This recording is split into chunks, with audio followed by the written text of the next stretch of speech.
దేశవ్యాప్తంగా ఎన్నికల సందడి ముగియగా పార్టీలు, ప్రజలు, అభ్యర్థులు ఇక ఫలితాల గురించి వేచి చూస్తున్నారు. మరోవైపు ఇప్పటికే ఎగ్జిట్ పోల్స్ విడుదల కాగా గెలుపుపై ఎవరికి వారు ధీమాగా ఉన్నారు. అయితే తుది ఫలితాలు జూన్ 4వ తేదీన వెల్లడి కానున్నాయి. అయితే జూన్ 2వ తేదీతోనే సిక్కిం, అరుణాచల్ ప్రదేశ్ రాష్ట్రాల అసెంబ్లీలకు గడువు ముగుస్తుండటంతో కేంద్ర ఎన్నికల సంఘం ఆ రెండు రాష్ట్రాల ఎన్నికల కౌంటింగ్ ఫలితాల ప్రక్రియను నిర్వహించింది. ఈ ఫలితాల్లో ప్రస్తుతం అధికారంలో ఉన్న పార్టీలే ఆ రెండు రాష్ట్రాలు తమ అధికారాన్ని నిలబెట్టుకున్నాయి. హిమాలయ రాష్ట్రమైన అరుణాచల్ ప్రదేశ్లోని బీజేపీ హ్యాట్రిక్ సాధించింది. అదే సమయంలో సిక్కింలో అధికారంలో ఉన్న ఎస్కేఎం పార్టీ మరోసారి అధికారాన్ని నిలబెట్టుకుంది.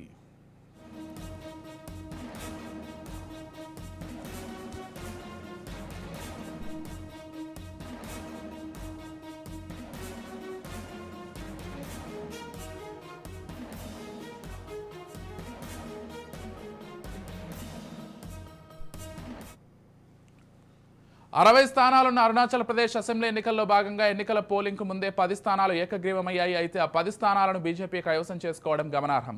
ఇక మిగిలిన 50 స్థానాలకు ఎన్నికలు జరగగా బీజేపీ ఏకంగా 46 స్థానాల్లో జయకేతనం ఎగరేసి మళ్లీ అధికారాన్ని సాధించింది. ఇక బీజేపీ మిత్రపక్షమైన కాన్రాడ్ సంగ్మా నేతృత్వంలోని నేషనల్ పీపుల్స్ పార్టీ 5 స్థానాల్లో గెలిచింది.